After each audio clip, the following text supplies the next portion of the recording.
آزاد نہیں کیا جا سکتا. ایسا نہیں ہو سکتا کہ آدھا قیدی ہے آدھا آزاد ہے. مذکورہ بالا اصول نیز غلام اور جیل میں بند قیدی کے درمیان فرق سے ہماری شریعت کے اندر ایک اصول ہے. یہاں پر علماء اور طلاب العلم بیٹھے ہوئے ہیں. ہماری شریعت کے اندر ایک فن ہے، فن جمع و فرق، جس کو کہ الفروق الفقہیہ کہا جاتا ہے. بہت سارے علماء کا یہاں تک کہنا ہے، ابن القیم وغیرہ کا، کہ اگر کسی عالم کو فروق فقہیہ کا علم نہیں ہے تو اس کے لیے فتویٰ دینا جائز ہی نہیں ہے. یہ اتنا اہم فن مانا جاتا ہے. فروق فقہیہ ہی سے متعلق ایک قاعدہ ہے ہماری شریعت میں کہ الجمع بین المتماثلات والتفریق بین المختلفات، جس کا معنی ہے کہ شریعت میں دو مماثل چیزوں کے درمیان فرق نہیں کیا جائے گا، بلکہ ان پر ایک ہی حکم لگایا جائے گا، اور دو مختلف چیزوں کو جمع نہیں کیا جائے گا بلکہ ان پر الگ الگ حکم لگایا جائے گا. یہ اصول ہے. اب اس اصول کی بنیاد پر نیز غلام اور جیل میں بند قیدی کے درمیان فرق کی بنیاد پر یہ بات واضح ہو جاتی ہے کہ زکوٰۃ کے مال سے قیدی کو رہا کرانا جائز نہیں ہے، اس لیے کہ غلام کو زکوٰۃ کے مال سے آزاد کروانے کی علت غلامی کا وصف ہے، اور یہ وصف قیدی کے اندر نہیں پایا جاتا ہے، کیونکہ دونوں کے درمیان متعدد فروق ہیں، جیسا کہ میں نے ابھی ذکر کیا. جیل کے اندر بند قیدی کو زکوٰۃ کے مال سے رہا کروانے کی ایک صورت ہے. وہ صورت کیا ہے؟ جیل کے اندر بند قیدیوں کی دو قسمیں ہوتی ہیں. کسی جیل کے اندر بند قیدی کی دو قسم ہو سکتی ہے.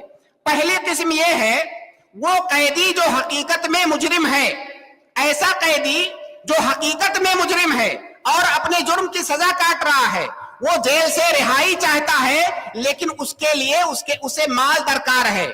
ظاہر ہے جیل سے رہائی کے لیے کئی دفعہ مال چاہیے ہوتا ہے، جو کہ اس کے پاس نہیں ہے، اور وہ فقیر و مسکین ہے. بحیثیت قیدی تو اس کی رہائی کے لیے زکوٰۃ کا مال خرچ نہیں کیا جا سکتا، اس لیے کہ نہ تو وہ غلام ہے اور نہ غلام کے حکم میں ہے، کیونکہ اس کے اور غلام کے درمیان متعدد فروق ہے، جیسا کہ ابھی ذکر کیا گیا. بحیثیت فقیر و مسکین بھی اس کو زکوٰۃ کے مال سے رہا نہیں کرایا جا سکتا، کیونکہ وہ فقیر و مسکین وہ ہے جس کے پاس اپنی زندگی کی بنیادی ضرورتیں پوری کرنے کے لیے مال نہ ہو، اور وہ اپنے جرم کی سزا کاٹ رہا ہے. اس بات کا حقدار نہیں ہے کہ وہ جیل سے رہا ہو، لہٰذا یہ اس کی زندگی کی بنیادی ضرورت میں شامل نہیں ہے. یعنی ایسا قیدی جو اپنے حقیقت میں مجرم ہے اور اپنے جرم کی سزا کاٹ رہا ہے.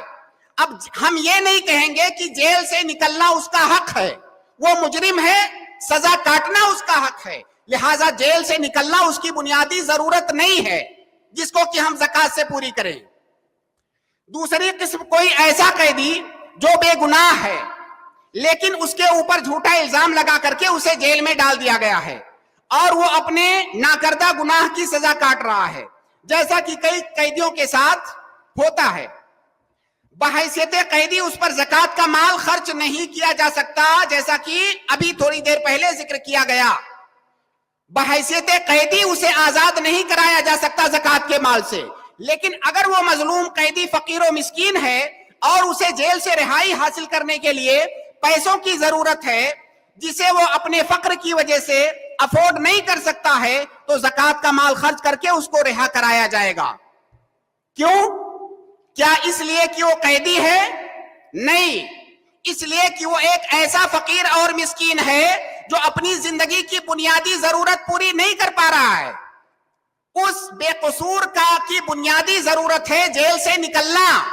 جیسے انسان کی بنیادی ضرورت ہے کھانا پینا، اسی طرح اس بے قصور کی بنیادی ضرورت ہے جیل سے نکلنا، لیکن اس کے پاس اس کام کے لیے پیسہ نہیں ہے، تو لہٰذا اسے فقیر ہونے کی حیثیت سے زکوٰۃ کا مال دے کر کے آزاد کرایا جائے گا، نہ کہ اس لیے کہ وہ جیل میں بند ہے اور وہ قیدی ہے. زکوٰۃ کا مال اس پر خرچ کرنا اس لیے جائز ہے کیونکہ وہ ایک ایسا مظلوم ہے جو فقیر و مسکین ہونے کی وجہ سے اپنی زندگی کی بنیادی ضرورتیں پوری نہیں کر پا رہا ہے. ایک مظلوم کا ظلم سے نجات پانا اس کی دیگر دنیاوی ضرورتوں کی طرح ہی ہے، بلکہ تمام ضرورتوں سے بڑھ کر ہے. پتہ یہ چلا کہ اس فقیر مظلوم قیدی کو زکات کا مال خرچ کر کے اس لیے نہیں رہا کرایا جا رہا ہے کہ وہ قیدی ہے، بلکہ اس پر زکات کا مال اس لیے خرچ کیا جا رہا ہے کہ وہ فقیر ہے، ایسا فقیر جو اپنی زندگی کی بنیادی ضرورت پوری نہیں کر پا رہا ہے۔ مظلوم قیدی اگر امیر ہوتا تو اس پر زکات کا مال خرچ نہیں کیا جاتا۔ اگر مان لیجئے کوئی قیدی، بے قصور قیدی ایسا ہے جو امیر ہے، اپنا مال لگا کر کے نکل سکتا ہے جیل سے، ہم اس پر زکات کا مال خرچ نہیں کریں گے۔ اگر قیدی ہونا یہ سبب ہوتا اسے زکات دینے کا تو ہم فقیر اور امیر میں فرق نہیں کرتے، کیونکہ وہ بھی قیدی ہے وہ بھی قیدی ہے۔